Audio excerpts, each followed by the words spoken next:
Hi, and welcome to Storytime with Nicole, brought to you by Literacy House Tutoring. Today's story is one of my very favorites. I used to read it to my kids when they were little. It's called The Flea's Sneeze. It's written by Lynn Downey and illustrated by Karla Firehammer.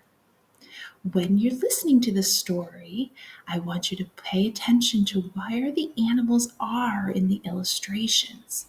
You're going to notice something about the animals in each picture. So take a look, see what you notice.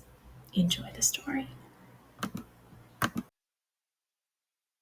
Dark, dark night on an old farm in a rickety, crickety, tumble-down barn.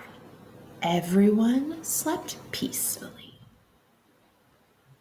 A little peek in the barn, you can see some of the animals. A cat, a black-eyed bat. A cow, an owl, a feathered fowl. A dog, a hog, an old barn frog.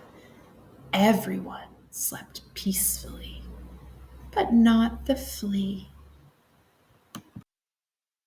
No one heard him cough.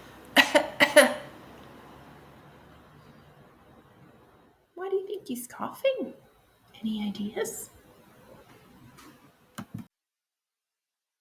Not even the mouse he used for a house, or the rat, or the cat, or the black-eyed bat, or the cow, or the owl, or the feathered fowl, or the dog, or the hog, or the old barn frog. They all slept peacefully, but not the flea.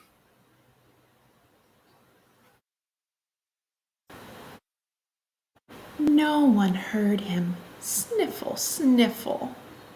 He's wiping his nose, sniffle, sniffle. Poor little guy. Not even the mouse he used for a house, or the rat, or the cat, or the black-eyed bat, or the cow, or the owl, or the feathered fowl, or the dog, or the hog, or the old barn frog.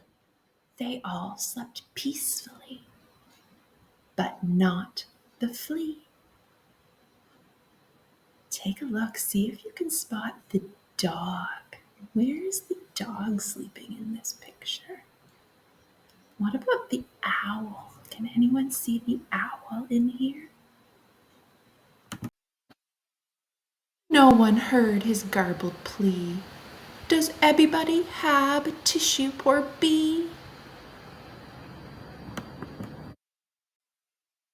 Not even the mouse he used for a house, or the rat, or the cat, or the black-eyed bat, or the cow, or the owl, or the feathered fowl, or the dog, or the hog, or the old barn frog.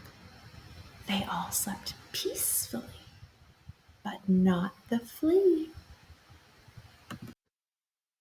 Then suddenly, before he could cover his snout, chew! He scared the rat, who cried boo-hoo, and woke the cat, who hissed maroo.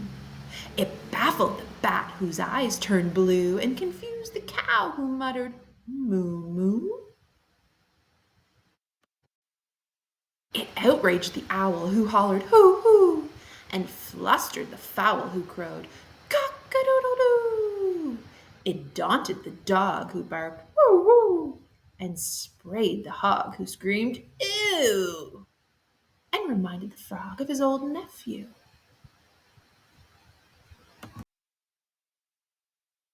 But the mouse, the flea used for a house, kindly gave him a tissue. The flea wiped his nose, and before his eyes had even closed, he began to doze.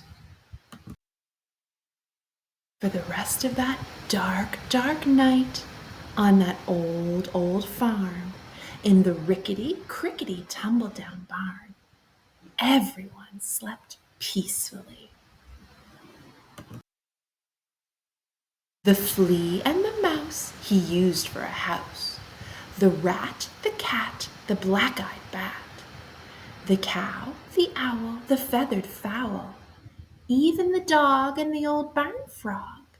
Everyone slept just like a log, except the hog. Take a look at the pig's tail or the hog's tail. It looks like it might be wiggling a little bit. No one heard his garbled wheeze. I think I've gobba sneebs. Look at all the animals sleeping around him and that poor little piggy. What's going to happen to the poor little pig? Any ideas? That's the end of the flea sneeze. I hope you enjoyed it. Did you notice what the animals were doing in all the different pictures? I hope some of you noticed the funny places they were sleeping. That's one of the things I love about this story. Well, thanks again for watching. I hope you enjoyed it. Don't forget to like and subscribe. I'll see you next time.